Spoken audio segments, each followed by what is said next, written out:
जी doctor साहब, मैं पूछना चाहती हूँ कि अगर कहीं दिखाई देता है कि कोई एक्सीडेंट में अगर कोई मारा जाता है बुरी तरह से, तो कहा जाता है कि वो उसे उसका कर्मों का फल मिला है।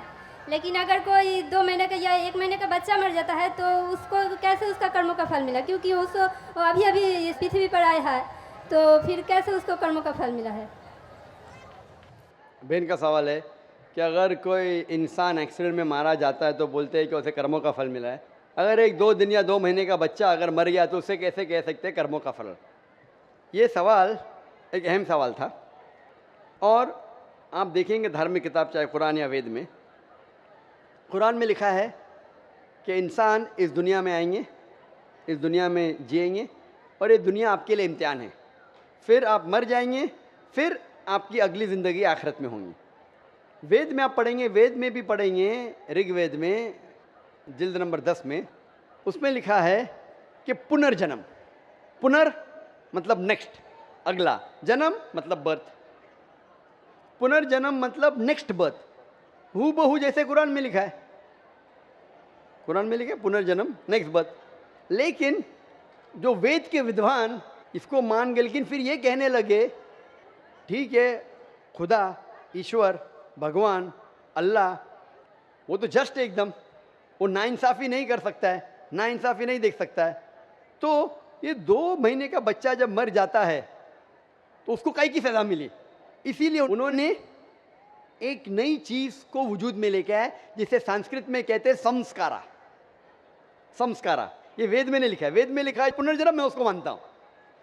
दूसरी किताब आप पढ़ेंगे, उसमें लिखा है संस्कारा। संस्कारा means cycle of birth and rebirth, birth and rebirth. संस्कारा मतलब आप दुनिया में आएंगे, फिर मरेंगे, फिर आएंगे, फिर मरेंगे, फिर आएंगे। तो फिर एक नई फिलॉसफी, एक नई सोच आ गई दिमाग में और कहने लगे कि इंसान, हर जीवित चीज़ अलग अलग रूप लेता है।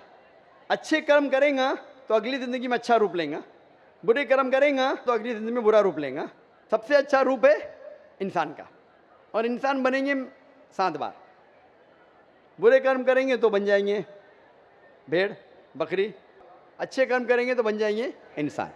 और अगर कोई इंसान 2 साल का बच्चा मर जाता है, उसने पहले जन्म में कुछ गलती किया है।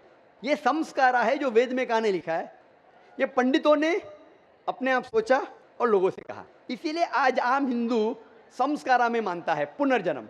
पुनर्जन्म में मैं भी मानता हूँ, पुनर्जन्म मतलब पुनर् मतलब नेक्स्ट, जन्म मतलब जिंदगी, मैं भी मानता हूँ, कुरान में लिखा है। लेकिन पुनर्जन्म का ये नहीं मौत जिंदगी, मौत जिंदगी, पुनर्जन्म नेक्स्ट जिंदगी, मैं मानता हूँ उसमें, कुरान में भी लिखा है। लेकिन ये पुनर्जन्म को ऐसा रंग दिया गया है कि आप दुनिया में आते, फिर मरेंगे, फिर आएंगे, फिर मरेंगे, फिर आएंगे। तो 2 साल का बच्चा मर गया, उसकी क्या गलती थी? तो ये लोग सोच नहीं पाए, लेकिन इसका जवाब कुरान में है। क्या 2 साल के बच्चे ने क्या गलती की, क्या गलती की, क्या नहीं की, उसके ऊपर कुरान मजीद में लिखा है। अल्लाह ताला फरमाते सूरह मुल्क में, सूरह नंबर 67 आयत नंबर 2 में, अल्लज़ी खलक़ल मौत वल हयाता, कि अल्लाह सुब्हानहू व तआला ने मौत और ज़िंदगी बनाई ताकि आप लोग को परख सके आप में से अच्छा अमल कौन करता है। तो ये ज़िंदगी हमारे लिए एक इम्तिहान है, और इम्तिहान के उसूल दिए गए हैं। और अल्लाह सुब्हानहू व तआला हर इंसान को अलग अलग तरीके से जांचता है। एग्जामिनेशन पेपर हर साल बदलता है क्या? नहीं बदलता है ना। अगर एग्जामिनेशन पेपर कठिन है, क्वेश्चन पेपर, तो उसका जो करेक्शन है वो एग्जामिनर आसान करता है। अगर एग्जामिनेशन पेपर आसान है तो करेक्शन कठिन होता है। तो इसी तरीके से कुछ लोग को अल्लाह ने गरीब बनाया, कुछ लोग को अमीर बनाया, कुछ लोग को सेहतमंद बनाया, कुछ लोग को बीमार बनाया।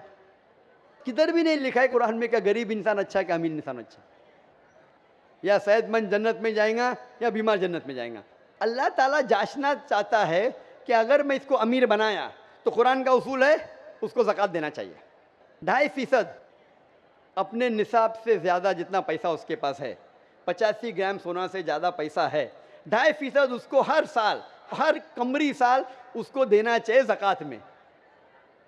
अमीर तो बन गया, वो गरीब आदमी को 0 देने का। तो ज़कात के सवाल जवाब में उस गरीब इंसान को 100 में से 100 मार्क्स, वो अमीर इंसान शायद देगा ही नहीं तो 0 मिल गया, बेचारा फेल हो जाएगा। या हो सकता है कि आधा देता है तो कम मार्क्स मिलेंगे। तो यहाँ हम बोलते गरीब इंसान, अरे बेचारा, बेचारा क्या, उसको 100 में से 100 मार्क्स मिल गए, ज़कात में उसको 100% मार्क्स, वो अमीर इंसान के लिए इम्तिहान है। इसीलिए अल्लाह के रसूल फरमाते कि गरीब इंसान को जन्नत जाना और आसान है बनिस्बत अमीर को। और जितने साहबा जो अमीर थे उनसे पूछताछ ज़्यादा होंगी। साहबा थे, अल्लाह के रसूल के करीब थे, फिर भी उनकी पूछताछ ज़्यादा हुई। अल्लाह ने पैसे दिए, क्या किया उसका तुमने? आप समझ रहे ना? तो इसीलिए अल्लाह ताला डिफरेंट लोग को डिफरेंट तरीके से टेस्ट करता है। कुछ आदमी को अच्छी सेहत देता है, कुछ आदमी को बीमार बनाता है। अभी एक इंसान है जो शादी करता है, दोनों मियाँ बीवी अल्लाह को मानते हैं, अच्छे काम करते हैं, उनका बच्चा पैदा होता है विद कंजेनाइटल हार्ट डिजीज, दिल की बीमारी से पैदा होता है। अभी वो बच्चा पैदा हुआ, 2 दिन का बच्चा है, उसको दिल की बीमारी क्यों? अल्लाह ताला टेस्ट कर रहा है उसके माँ बाप को।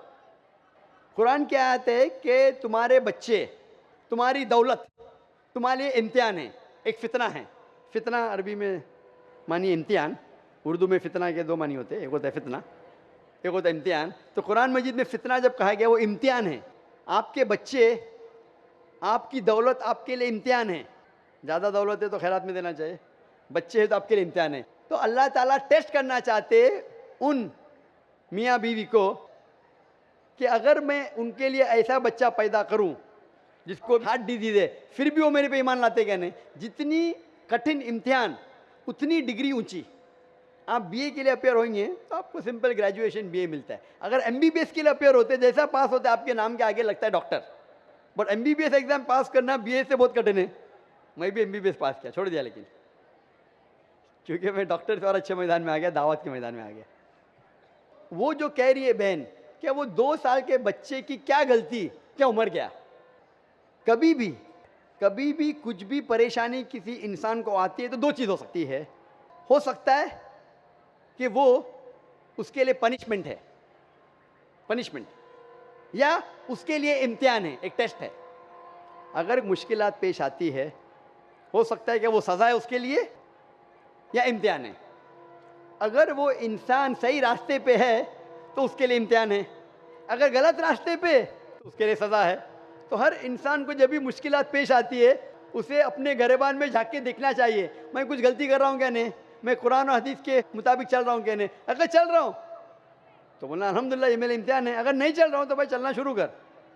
उसी तरीके से कुछ भी अच्छी चीज़ ज़िंदगी में होती वो 2 हो सकता है, इधर ये रिवॉर्ड है, रिवॉर्ड, या आपके लिए टेस्ट है। हो सकता है कि आपके लिए कोई इनाम है या आपके लिए इम्तिहान है। तो ये जो टेस्ट होता है, एक इंसान कार एक्सीडेंट में मर जाता है तो अल्लाह ताला बोलता है ये इंसान का टेस्ट है 40 साल के लिए। 40 साल जब पूरा हो जाता है उसका टेस्ट खत्म, घंटी बज जाती, वो एक्सीडेंट में मर गया। वो बच्चे का इम्तिहान 2 साल के लिए था, वो बच्चा मासूम है, कुछ गलती नहीं की जन्नत में जाएगा। टेस्ट था उसके वालिदैन के लिए, उसके माँ बाप के लिए, कि माँ बाप जब 2 साल का बच्चा मरता है फिर भी अल्लाह पे यकीन रखते क्या नहीं। तो वो बच्चा अगर कोई गुनाह नहीं करता वो डायरेक्ट जाता है जन्नत में। वो माँ बाप का टेस्ट है कि वो बच्चा मरने के बाद फिर भी अल्लाह पे यकीन रखते हैं क्या नहीं। तो वो उनके लिए इम्तिहान है। किधर भी नहीं लिखा है कुरान या हदीस में कि अगर वो बच्चा 2 साल का है कि उसके लिए सज़ा है। वो सज़ा किधर है? उसका इम्तिहान ख़त्म हो गया, 2 साल तक इम्तिहान था, टेस्ट पेपर ख़त्म। और हर बच्चा जब पैदा होता है वो मासूम होता है। बच्चा अगर मरा तो इंशाअल्लाह वो जन्नत में जाएगा। बड़े होने के बाद जब अल्लाह आपको ज़हन देता है, आपको सोचने की क़ुव्वत देता है, आप डिसीजन खुद ले सकते हैं। फिर अगर आप गलती किए तो आप जिम्मेदार है, अगर अच्छे काम किए तो आप जिम्मेदार है। इसीलिए जब आप बालिग होते हैं तो फिर आप पे जिम्मेदारी होती है कि आप अल्लाह सुब्हाना व तआला, खुदा ईश्वर की बात पे अमल कर रहे हैं क्या नहीं।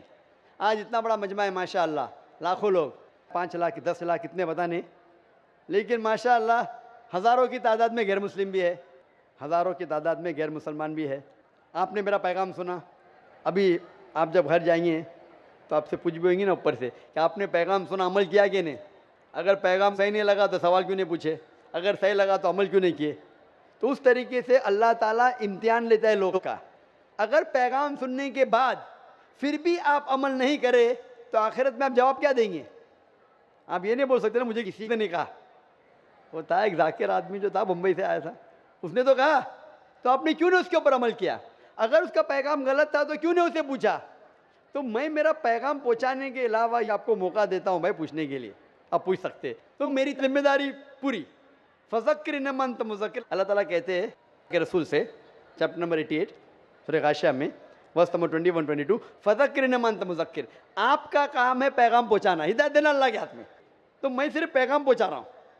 तो उस बच्चे की कोई गलती नहीं, ना उसने कुछ गुनाह किया, वो टेस्ट है, इम्तिहान है उसके वालिदैन के लिए। जिस तरीके से कुरान में कहा गया है कि आपके बच्चे, आपकी दौलत आपके लिए इम्तिहान है। Hope that answers the question. जी दोस्तों, जैसे कि आप लोगों ने आज की वीडियो देखी है, तो दोस्तों उम्मीद करता हूँ कि डॉक्टर जाकिर नाइक का ये जवाब भी आप लोगों को बेहतरीन लगा होगा। माशाल्लाह डॉक्टर जाकिर नाइक ने बहुत ही बेहतरीन जवाब दिया कि हिंदू लोगों में जो लोगों का जो माइंड है वो ये कहते हैं जब इंसान एक दफ़ा मर जाता है फिर ज़िंदा होता है, फिर मर जाता है फिर ज़िंदा होता है, तो उस तरह उसके जो है 7 जन्म होते हैं। जब लेकिन कुरान मजीद में जो कहा है कि इंसान जब एक दफ़ा ज़िंदगी अल्लाह ताला उसे ज़िंदगी देता है, फिर मौत देता है, फिर उसके बाद जो आखिरत की ज़िंदगी होती है वो शुरू होता है। लेकिन इनके जो माइंड में जो बातें होती है कि पुनर्जन्म जिसे कहते हैं, हिंदुस्तानी हिंदुओं की ज़ुबान में पुनर्जन्म कहते हैं कि एक दफ़ा मर जाता है तो फिर ज़िंदा होता है, फिर मरता है फिर ज़िंदा। लेकिन ये जब इनके माइंड लोगों ने बनाए होते हैं, कुछ अजीब से माइंड बनाते हैं, इन पर यकीन नहीं रखना चाहिए। जैसे कि डॉक्टर जाकिर नाइक ने बहुत बेहतरीन जवाब दिया कि आप लोगों की जो वेद में भी यही लिखा है कि एक दफ़ा जब इंसान मर जाता है तो फिर दोबारा से पुनर्जन्म में ज़िंदगी होती है। हम भी इस बात पे यकीन रखते हैं कि पुनर्जन्म, लेकिन ये बात बिल्कुल गलत है कि पुनर्जन्म की ये बिल्कुल भी ये मतलब नहीं है कि एक दफ़ा इंसान मर जाता है तो फिर ज़िंदा होता है, फिर मरता है, फिर ज़िंदा होता है। इस तरह 7 बार जो है इंसान मरता है फिर ज़िंदा होता है, लेकिन ये बात बिल्कुल गलत है। जब इंसान अल्लाह ताला ने उसको एक दफ़ा ज़िंदगी दी, वो दुनिया में आ चुका है, तो तब वो जो है फिर से मरेगा, वो फिर जब ज़िंदा होगा वो उसकी आखिरत की ज़िंदगी होगी, उसके अमाल की ज़िंदगी होगी कि वो अल्लाह ताला उसको क्या फ़ैसला सुनाता है। तो दोस्तों उम्मीद करता हूँ कि डॉक्टर जाकिर नाइक की ये वीडियो आप लोगों को अच्छी लगी होगी, और उम्मीद करता हूँ कि इस वीडियो से आप लोगों ने बहुत कुछ सीख लिया होगा। तो दोस्तों अगर वीडियो अच्छी लगी हो तो अपनी कीमती राय हमारे साथ ज़रूर शेयर करें। वस्सलाम।